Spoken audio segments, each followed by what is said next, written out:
आज के एपिसोड में हम स्टॉक मार्केट के ऐसे 10 फैक्ट्स डिस्कस करने वाले जो आपका माइंड ब्लोन कर देंगे। Hello guys, my name is Prateek. I hope you are doing well and the first fact is Nifty का दोगलापन। As of now I am recording this video at 20th of March. Nifty close हुआ है 23,519 के levels पे। Now the thing is that अगर मैं आपको कहूं दैट निफ्टी का ये एक फेस है and there is another phase जहां पर निफ्टी 35,000 के आसपास ट्रेड कर रहा है। क्या आप मानोगे? And yes guys, that's the fact. The thing is that जब हम नॉर्मली निफ्टी के प्राइसेस देखते हैं, जो लेवल्स देखते हैं, ये जो लेवल है वो डिटरमाइन किया गया है पीआरआई, प्राइस रिटर्न इंडेक्स से। एंड यहां पर another way to determine Nifty level is TRI, total return index. And the major difference between PRI and TRI is that PRI में निफ्टी के जो 50 कंपनीज है उनके डिविडेंड्स को इंक्लूड करके रिटर्न्स नहीं निकाले जाते, एंड टीआरआई में जो 50 कंपनीज है उनके डिविडेंड्स को इंक्लूड करने के बाद जो रिटर्न्स बनेंगे उसके बाद निफ्टी का लेवल डिटरमाइन होता है। सो अगर आपको निफ्टी का टीआरआई, टोटल रिटर्न इंडेक्स, क्या चल रहा है और क्या लेवल पे निफ्टी ट्रेड कर रहा है वो जानना है, तो you have to go to this website, जिसके लिंक मैं आपको नीचे डिस्क्रिप्शन में दे दूंगा। You can check it out. And इस वेबसाइट पर आने के बाद you have to change historical index data to total return index value. And यहाँ पर हम इक्विटी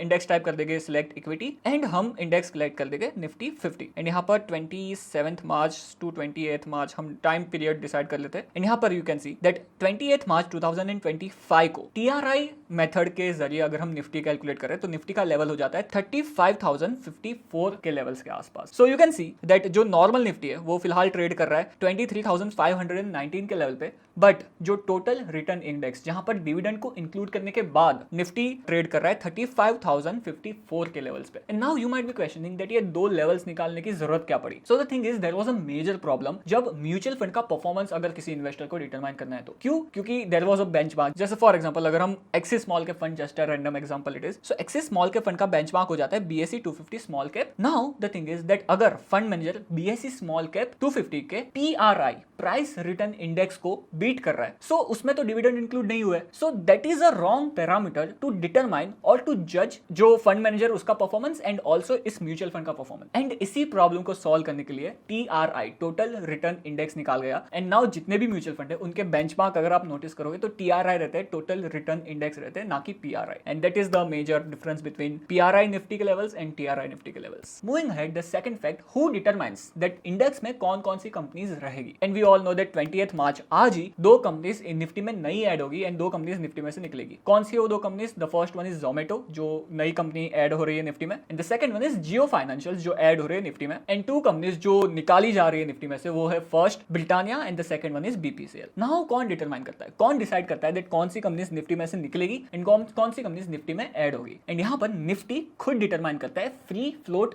मार्केट कैपिटलाइजेशन के जरिए। Now you might be thinking that ये फ्री फ्लोट मार्केट कैपिटलाइजेशन होता क्या है। सो एक सिंपल भाषा में आपको समझाना चाहूंगा, जहां पर let's assume that Sharma ji के पास 4 फ्लोर की बिल्डिंग है एंड इन 4 फ्लोर की बिल्डिंग में से पहले जो 2 फ्लोर्स है वहां पर शर्मा जी एंड शर्मा जी की फैमिली खुद रहती है। सो वो 2 फ्लोर्स शर्मा जी और शर्मा जी की फैमिली ने खुद ऑक्यूपाई किए हुए हैं एंड बाकी के जो 2 फ्लोर्स है वहां पर वो शर्मा जी ने रेंट आउट कर लिया। नाउ इस सिचुएशन में इफ यू सी तो इन 4 फ्लोर्स में से जो 2 फ्लोर्स है वो कभी भी रेंट आउट तो नहीं हो गए, किसी और को नहीं यूज हो गए, and this is nothing but we can say in our terms just for fun free float market floors, just for fun. But इसी तरह से let's assume that Sharma ji limited करके कंपनी एंड उस कंपनी का मार्केट कैपिटलाइजेशन हो जाता है 100 रुपए के आसपास एंड उस कंपनी के मार्केट में 100 शेयर्स आउटस्टैंडिंग है, जस्ट फॉर सिंप्लीफिकेशन पर्पस। सो एक शेयर का प्राइस क्या हुआ? 1 रुपया। एंड यहाँ पर लेट्स अज्यूम दैट शर्मा जी उस कंपनी के 50 शेयर्स ओन करते हैं। सो शर्मा जी के पास 50% of that company is with Sharma ji only. So यहाँ पर मार्केट में फ्रीली अवेलेबल ट्रेड करने के लिए फ्रीली अवेलेबल शेयर्स कितने रहे? 50 रुपए के वर्थ के जरिए। And this is nothing but free float market capitalization of Sharma ji limited. Now similarly if you go and just for an example we go to Reliance Industries. So Reliance Industries we can say the market capitalization of Reliance Industries is 17,25,000 crore के आसपास, ठीक है। And यहाँ पर if we go to the promoter, so promoters जहाँ पर जो promoters है वो 50% of this company own करते हैं। So जो total market capitalization है उसमें से 8.5 लाख करोड़ का market capitalization हो जाता है promoters के पास, जो rarely ही थोड़े बहुत शेयर्स बेचे जाएंगे या फिर नॉर्मली लॉन्ग टर्म के बेसिस पे ये शेयर्स कभी भी मार्केट में फ्रीली अवेलेबल नहीं होंगे हमारे आपके बीच में शेयर्स ट्रेड करने के लिए। 50% हिस्सा कंपनी का फ्रीली अवेलेबल है मार्केट में ट्रेड बाय एंड सेल करने के लिए। So this 50% is nothing but free float market capitalization of Reliance Industries. Now I hope आपको फ्री फ्लोट मार्केट कैपिटलाइजेशन क्या होता है वो समझ में आ गया हो। यहाँ पर नाउ निफ्टी में हमारे जो जितने भी सारी कंपनीज लिस्टेड है उसमें से जिन कंपनीज के फ्री फ्लोट मार्केट कैपिटलाइजेशन सबसे ज्यादा है वो कंपनीज ऑटोमेटिकली निफ्टी में ऐड हो जाएगी। और इसी तरह से जो दो नए एंट्रेंट्स है, जियो फाइनेंशियल है, जोमेटो मार्केट में ऐड हुए, निफ्टी 50 में ऐड हुए एंड बीपीसीएल एंड ब्रिटानिया निकले। कैसे? If you see BPCL, so BPCL का प्रमोटर्स के पास 52-53% के आसपास शेयर्स पड़े हुए एंड कंपनी का मार्केट कैप हो जाता है 1,20,000 करोड़ के आसपास। सो अराउंड 60,000 के आसपास हम मोटा मोटा मान लेते थे 60,000 करोड़ के आसपास का जो शेयर है वो फ्री फ्लोट मार्केट कैपिटलाइजेशन में आ जाएगा। And similarly if we go to Britannia, so Britannia Industries का मार्केट कैपिटलाइजेशन हो जाता है 1,18,000 करोड़ के आसपास एंड कंपनी के प्रमोटर्स के पास 50% के आसपास के शेयर्स है। अराउंड हम मान सकते हैं दैट 60,000 करोड़ के आसपास के ब्रिटानिया के shares free float market capitalization के तौर पे निकलते हैं। नाउ इसी तरह से अगर हम जियो फाइनेंशियल्स का फ्री फ्लोट मार्केट कैपिटलाइजेशन निकाले, सो जियो फाइनेंशियल्स का average free float market capitalization निकल के आएगा 1,04,000 करोड़ के आसपास एंड जोमेटो का फ्री फ्लोट मार्केट कैपिटलाइजेशन निकल के आएगा 1,70,000 करोड़ के आसपास, which is more than BPCL and Britannia and that is the reason why ये दो कंपनीज निफ्टी में ऐड होगी and BPCL and Britannia Nifty में से निकल जाएगी एंड ये दो कंपनी निकल के कहीं नहीं जाएगी, निफ्टी नेक्स्ट 50 जो छोटी निफ्टी हम कहते हैं उसमें चली जाएगी। और इसी तरह से निफ्टी मिड कैप में जो भी कंपनीज रहेगी वो डिटरमाइन होती है, निफ्टी स्मॉल कैप में जो भी कंपनीज रहेगी वो डिटरमाइन होती है। सो आई होप आपको ये फैक्ट भी समझ में आ गया हो। मूविंग अहेड, अगर हम निफ्टी एंड सेंसेक्स की बात कर रहे हैं, so do you know Sensex is the oldest index of our Indian stock market, जो लॉन्च हुआ था 1 जनवरी 1986 में। एंड डू यू नो जब फर्स्ट टाइम सेंसेक्स लॉन्च हुआ था तो उसमें कौन सी 30 कंपनीज लिस्टेड थी? Let me share this data with you. So here is the list of first set of companies in Sensex which is 1 जनवरी 1996 में जब सेंसेक्स लॉन्च हुआ था तब ये 30 कंपनीज सेंसेक्स में थी। ACC Ballarpur Industries, Century Textiles, Bombay Dyeing, Reliance Industries जो अभी भी है, Grasim Indian Rayon, Great Eastern Shipping, Siemens, Kirloskar Cummins, Premier Automobiles, Hindustan Motors, Mahindra and Mahindra, Mukundan Iron, Bharat Forge, Gujarat State Fertilisers, Indian Organics, Hindustan Unilever, Peico Electronics, Tata Power, Tata Steel, Hindustan Aluminium, Tata Motors, L and T, GSK, Nestle, CEAT, Voltas, Indian Hotels and ITC. So ये 30 companies थी जब first time Sensex launch हुआ था, तब ये 30 companies Sensex में पाई जा रही थी। नाउ अगर हम सेंसेक्स की हिस्ट्री की बात कर रहे हैं, so let's discuss one more data with you guys, जहां पर ये डेटा एक्चुअली 1986 से नहीं है बट लास्ट 4 डेकेड्स का डेटा है, जहां पर सेंसेक्स में कौन से सेक्टर्स का सबसे ज्यादा अलोकेशन है वो दिखाया जा रहा था। सो 1986 से लेके 2008 तक सबसे बड़ा अलोकेशन, सबसे ज्यादा वेटेज सेंसेक्स में इंडस्ट्री सेक्टर का था, जहां पर ACC, Ambuja cement, Castrol, GSK, Grasim industries, Mahindra and Mahindra, Novartis India, Ranbaxy laboratories, Tata chemicals, Tata motors, Tata steel जैसे स्टॉक्स आ जा रहे थे। द सेकंड मोस्ट वेटेज वाला सेक्टर सेंसेक्स में हो जाता था 1998 में, which was energy, metals and mining से जो कंपनीज आती थी वो, जैसे कि हिंदाल्को इंडस्ट्रीज हो गई, हिंदुस्तान पेट्रोकेमिकल कॉर्प हो गया, रिलायंस इंडस्ट्रीज हो गई, रिलायंस इंफ्रास्ट्रक्चर हो गया, टाटा पावर हो गया। Fast forward to 2008, again industry sector में से सबसे ज्यादा स्टॉक्स थे, सबसे ज्यादा वेटेज इस सेक्टर का था, जहां पर you can see the list of companies. And fast forward to 2018, banks and financial institution top पे आ गए, जहां पर सबसे ज्यादा वेटेज फाइनेंशियल का हो गया, जहां पर Axis Bank, Bajaj Finance, HDFC Bank, HDFC जो हाउसिंग कंपनी थी वो जब मर्ज हो गई है, ICICI Bank, IndusInd Bank, Kotak Mahindra Bank, State Bank of India and Yes Bank जैसे स्टॉक्स आप पा सकते हो सेंसेक्स में। And similarly you can see 2024 का data as well.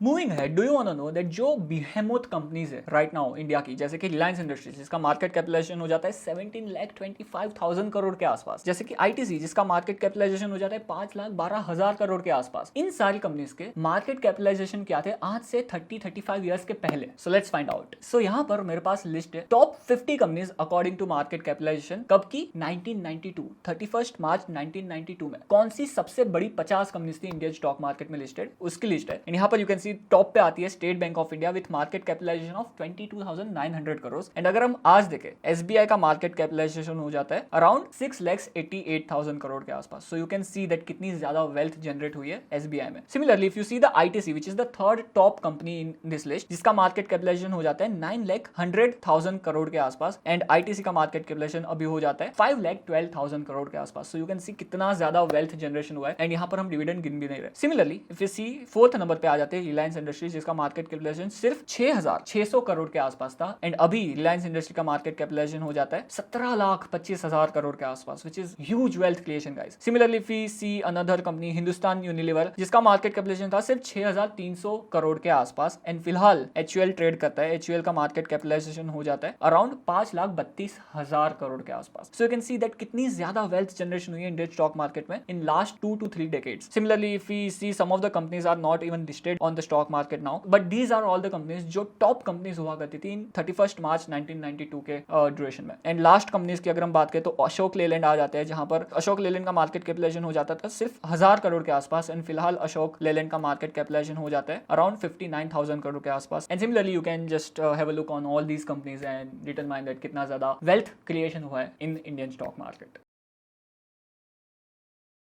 Now what if I tell you that there is one metric जो आप देख सकते हो एंड मोटा मोटा अंदाजा लगा सकते हो दैट निफ्टी या फिर सेंसेक्स या फिर स्टॉक मार्केट का इन जनरल मूवमेंट कहाँ जा सकता है, नीचे जा सकता है या फिर ऊपर जा सकता है, तो क्या आप मानोगे? And this is how economy works by the way, so it is not a buy and sell recommendation by the way, it's just a like basic common sense जो मैं आप सबके साथ शेयर करना चाहूंगा। सो यहाँ पर you can C I have 2 charts. The first one Nifty 50 का जो चार्ट है जो 1999 से हम देखेंगे, and the second chart over here I have is India का 10 year G-Sec bond yield. And यहाँ पर एक चीज मैं आपको बताना चाहूंगा, जहां पर यू कैन सी दैट जब भी इंटरेस्ट रेट्स बहुत ज्यादा हाई होते हैं, जैसे कि for example in this period जहां पर 1998 से 2000 के आसपास interest rates were very high around 12-11% के आसपास, एंड दैट्स व्हाई इंडिया में एफडीज को बहुत ज्यादा इंपॉर्टेंस दिया जाता था, बिकॉज इन 2000s में 12-13% के आसपास बैंक की एफडी में रिटर्न्स मिल रहे थे। So this is the risk free return which you are getting from bank की FD, and that is why FD में बहुत ज्यादा इंटरेस्ट हुआ करता था हमारे पापाओं का, दादाजियों का। बट अगर आप एक चीज नोटिस करो, सो जब भी इंटरेस्ट रेट्स पीक आउट होने होते हैं तब मार्केट नीचे आने लगता है। सो यू कैन सी 2000 में इंटरेस्ट रेट्स पीक आउट हो गए एंड देन वहां से नीचे गिरने लगे, एंड यहाँ पर you can see that in 2000s market approximately अपने ऑल टाइम हाई से 53% के आसपास गिर गए। सिमिलरली इफ वी गो थोड़ा आगे, सो देन यहाँ पे इंटरेस्ट रेट्स नीचे आ रहे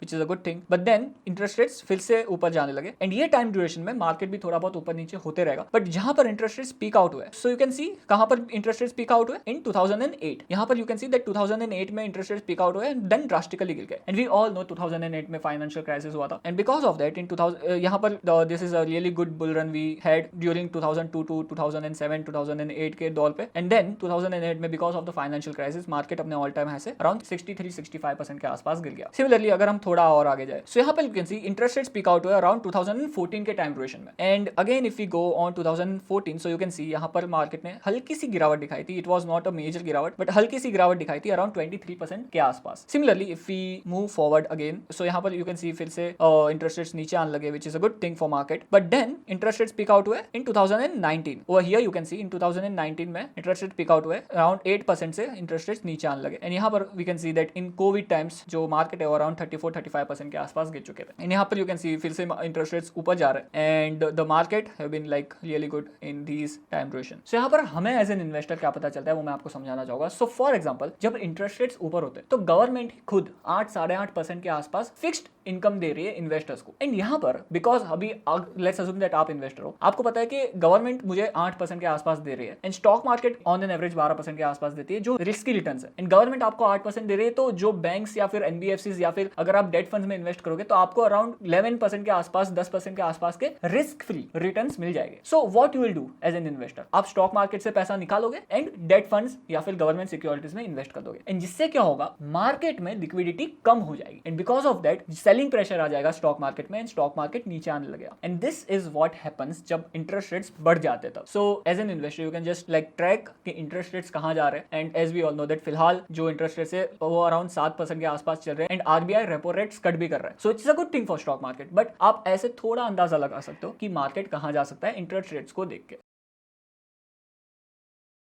नाउ अगर हम निफ्टी के मूवमेंट की बात कर रहे हैं, so also I want to share one data जिससे आप निफ्टी का वैल्यूएशन डिटरमाइन कर सकते हो, and it's not very difficult as well, आप बहुत ही इजीली डिटरमाइन कर सकते हो। सो यहाँ पर पी रेशियो का आपको कॉन्सेप्ट तो पता ही होगा, अगर नहीं पता you should subscribe to Prateek Invest, जहाँ पर हम एडवांस टॉपिक्स की बात करते हैं, स्टॉक मार्केट की कंपनीज को एनालाइज करते हैं, स्टॉक मार्केट इन जनरल कैसा कर रहा है, इकोनॉमिक्स कैसा कर रही है, वो हम सब डिस्कस करते हैं। तो you should check out the Prateek Invest which is new channel which is for serious learner and like stock market related बातें उस चैनल पे मैं करता हूँ, so you should check it out. But P ratio is nothing but price to earning multiple. यहाँ पर for example let's assume मेरी एक कंपनी है प्रतीक इंडस्ट्रीज करके, एंड उस कंपनी का मार्केट कैपिटलाइजेशन हो जाता है 1000 रुपए के आस। सो उस कंपनी को अगर आपको खरीदना है तो आपको 1000 रुपए देने पड़ेंगे। नाउ लेट्स अज्यूम दैट वो कंपनी प्रतीक इंडस्ट्री हर साल प्रॉफिट जनरेट करती है 100 रुपए के आसपास। सो यहाँ पर कंपनी का प्राइस क्या हो गया 1000 रुपए, एंड कंपनी का प्रॉफिट क्या हो गया 100 रुपए। सो अगर हम प्राइस टू अर्निंग मल्टीपल निकालना चाहते हैं प्रतीक इंडस्ट्री का, तो वो क्या हो जाएगा, price which is 1000 and profit which is 100, सो हो जाएगा 10 टाइम्स के आसपास, विच इज नथिंग बट मोटा मोटा आप अगर आज उस कंपनी को एक्वायर करते हो 1000 रुपए देके, सो आपके पैसों को रिकवर करने के लिए मेरी कंपनी 10 साल का समय लेगी अगर वो कंपनी अपने प्रॉफिट्स को नहीं बढ़ा रही है तो। सिंप्लीफिकेशन पर्पस के लिए आप ऐसे समझ लो। So this is nothing but price to earning multiple. Now historically हमने ऐसा देखा गया है दैट निफ्टी के कुछ पी मल्टीपल्स के लेवल्स है जिसको देख के आप डिटरमाइन कर सकते हो दैट निफ्टी में आपको इन्वेस्ट करना चाहिए या फिर निफ्टी में आपको इन्वेस्ट नहीं करना चाहिए। इन अदर वर्ड्स निफ्टी क्या सस्ता ट्रेड कर रहा है या फिर निफ्टी महंगा ट्रेड कर रहा है, एंड वही चीज मैं आपको समझाना चाहूंगा यहाँ पर। सो यहाँ पर लेट्स अज्यूम दैट निफ्टी फिलहाल 21 टाइम्स के आसपास ट्रेड कर रहा है, एंड ये डेटा आप इजीली निकाल सकते हो screener.in ये वेबसाइट पे आके। निफ्टी 50 मैंने सर्च किया, एंड यहाँ पर you can C PV ratio of Nifty 50 is 21 times के आसपास, एंड यहाँ पर आपको हिस्टोरिकल पी रेशियो भी दिख जाएगा जो फिलहाल ही कुछ दिनों पहले 19 टाइम्स के आसपास ट्रेड कर रहा था। नाउ हिस्टोरिकली ऐसा देखा गया दैट निफ्टी 50 अगर 16 टू 18 टाइम्स के पी रेशियो के आसपास ट्रेड कर रहा है, so it is considered as very cheap P multiple. आपको लमसम पैसा इन्वेस्ट करना चाहिए बिकॉज वहां पर इंडेक्स बहुत सस्ते लेवल्स पे ट्रेड कर रहा है, and over a long term you will get good amount of return on your investments. उससे अगर हम थोड़ा बढ़ाए निफ्टी के पी मल्टीपल को, सो अगर आपको मार्केट 18 टू 20 टाइम्स के आसपास ट्रेड होते हुए दिख रहा है, so it is considered as below average P multiple, and यहाँ पर भी आप लमसम इन्वेस्ट कर सकते हो, एक अच्छा रिटर्न जनरेट कर सकते हो। सो इस लेवल पे फिलहाल मार्केट ट्रेड कर रहा है, not a buy and sell recommendation but just मैं आपको बता रहा हूँ। मूविंग अहेड, अगर आपको मार्केट 20 से 22 टाइम्स के आसपास ट्रेड होते हुए दिख रहा है, पी मल्टीपल के रेंज में ट्रेड होते हुए दिख रहा है, so it is considered as average P multiple. So on an average Nifty इतना ही पी मल्टीपल पे ट्रेड होते रहता है, एंड यहाँ पर यू कैन एक्सपेक्ट दैट आपको निफ्टी जो हिस्टोरिकली 12 से 15% के आसपास के रिटर्न सीएजीआर टर्म्स में आपको देते, उतने रिटर्न्स आप मार्केट से एक्सपेक्ट कर सकते हो। इससे अगर हम थोड़ा और आगे जाए, सो 22 से लेके 24 टाइम्स का P multiple is considered as above average P multiple, and यहाँ पर you have to be cautious because हाँ स्टॉक पिकिंग करके आप एक अच्छी इन्वेस्टमेंट अपॉर्चुनिटी ढूंढ सकते हो, but in general market trading at a bit premium compare to its historical levels, and 24 times के ऊपर अगर आपको पी मल्टीपल मिल रहा है तो यहाँ पर आपको बहुत ज्यादा कॉशियस होना चाहिए बिकॉज निफ्टी या फिर इन जनरल मार्केट बहुत एक्सपेंसिव चल रहा है। सो आई होप आपको ये भी चीज बहुत ज्यादा हेल्प करके आपकी इन्वेस्टमेंट जर्नी में। Moving ahead, one more data I want to show about the general market only, and ये डेटा हमारे पास पिछले 60 सालों का है, जहां पर 60 सालों में S&P 500 which is the index, and यहाँ पर इंडेक्स के टोटल रिटर्न्स देखे गए एंड डिटरमाइन किया गया that on an average bull run and bear run कितने ज्यादा इंटेंसिफाइड होते हैं एंड कितने टाइम ड्यूरेशन तक चलते हैं। So over here you can see 60 years of stock market cycles, and over here if you see 1963 में जो बुल मार्केट था वो 79.8% का टोटल रिटर्न दिया था। इस बुल रन में इन्वेस्टर्स ने इतने रिटर्न्स कमाए थे, एंड जब बेयर मार्केट आया था सो वो 22.2% के आसपास गिरा था मार्केट। सो इतने पैसे गवाए थे इन्वेस्टर्स ने स्टॉक मार्केट की इस साइकिल में। उसके बाद की साइकिल में 48% अप गया था मार्केट एंड 36% डाउन गया था मार्केट। सो जो दूसरी साइकिल थी वहां पर ये इस तरह के कुछ रिटर्न्स बने थे। सिमिलरली इफ वी सी, सबसे ज्यादा the longest bull market in history was driven by strong US economy and internet stock euphoria, जो 2001 का आई थिंक बबल रहेगा। Yes, it is the duration of 1993 से लेके 1999 तक का बबल, जहां पर 582.1% का रिटर्न बना था इन्वेस्टर्स का, एंड इतने रिटर्न्स दिए थे स्टॉक मार्केट ने, विच is a really huge bull run. And जब मार्केट गिरा था तो 36.8% के आसपास गिरा था अपने ऑल टाइम हाई से। And if you see the उसके बाद का सबसे बड़ा बुल रन जो हो जाता था 400% के आसपास रिटर्न दिए थे स्टॉक मार्केट ने, एंड उसके बाद जब मार्केट गिरा था तो 33.9% के आसपास गिरा था, एंड रिसेंटली मार्केट 19.9% के बुल रन में है according to this data. Now यहाँ पर एक चीज पे आपका मुझे ध्यान लेके जाना है, जहां पर अगर हम इन जनरल देखें तो बुल मार्केट में इन्वेस्टर्स 151% के आसपास के ऑन एन एवरेज रिटर्न्स बनाते हैं, एंड बुल मार्केट लास्ट करता है around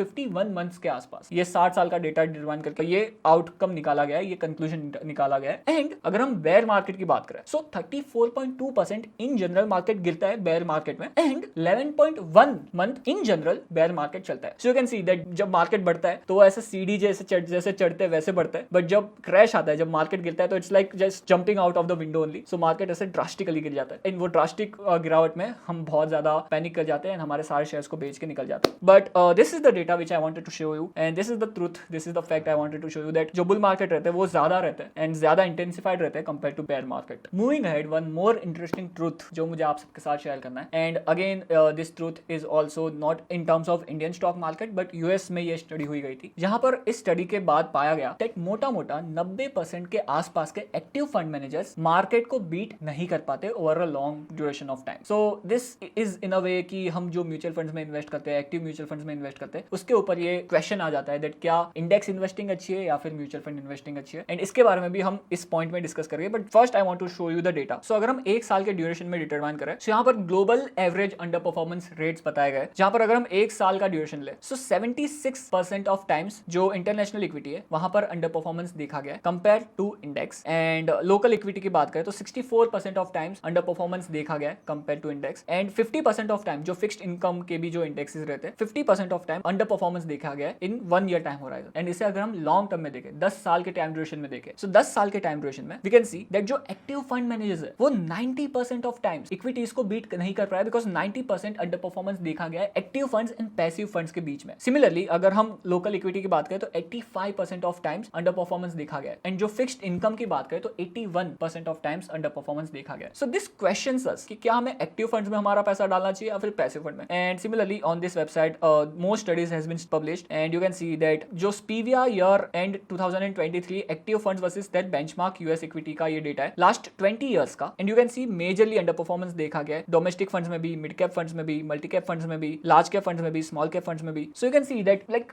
80-90% of times underperformance देखा गया। So this questions us that क्या हमें करना चाहिए इस पर्टिकुलर सिनेरियो में। So as an Indian equity investor हमें ये क्वेश्चन करता है कि क्या हमें भी हमारा सारा पैसा पैसिव फंड्स में, इंडेक्स फंड्स में डाल के भूल जाना चाहिए। ये मेरा थॉट प्रोसेस है and this is not a buy and sell recommendation. If you want to invest your money please just like consult with your financial advisor. But अगर मैं अपना थॉट आप सबके साथ शेयर करूं, so I feel that India में still markets are not mature enough. In US majorly companies are listed on the stock market and majorly index and stock market काफी ज्यादा मैच्योर हो चुका है। सो वहां पर हिडन अपॉर्चुनिटीज ढूंढना, hidden stock find करना बहुत ज्यादा मुश्किल होगा एक्टिव फंड मैनेजर्स के लिए। And which is not the case I believe in India, because India में स्टिल मार्केट्स आर ग्रोइंग। जो पॉपुलेशन है उसमें से 4 से 5% पॉपुलेशन अभी स्टॉक मार्केट में इन्वेस्ट करती है, जो बहुत ही ज्यादा कम है। एंड स्टिल मार्केट में बहुत बड़ी बड़ी कंपनीज है जो अभी भी लिस्टेड नहीं है स्टॉक मार्केट में। सो this is also a drawback of Indian stock market. And yes, Indian stock market is maturing, जो लोगों का इंटरेस्ट है वो बढ़ रहा है, बट अभी भी इंडियन स्टॉक मार्केट पूरी तरह से मैच्योर नहीं हुआ है। And that is the reason why I believe that आप म्यूचुअल फंड में इन्वेस्ट कर सकते हो एंड एक्टिव फंड्स में इन्वेस्ट करके पैसा बना सकते हो। And by the way, mutual fund के ऊपर I am hosting a detailed webinar दोस्तों, जहां पर हम ABCD म्यूचुअल फंड के बारे में सीखेंगे। And also I will share that कैसे आप अपने म्यूचुअल फंड पोर्टफोलियो को फिक्स कर सकते हो। एंड अगर आपका म्यूचुअल फंड पोर्टफोलियो अभी तक नहीं बना है तो कैसे आप अपने investment time horizon, risk appetite and long term goals को लेके अपने लिए खुद से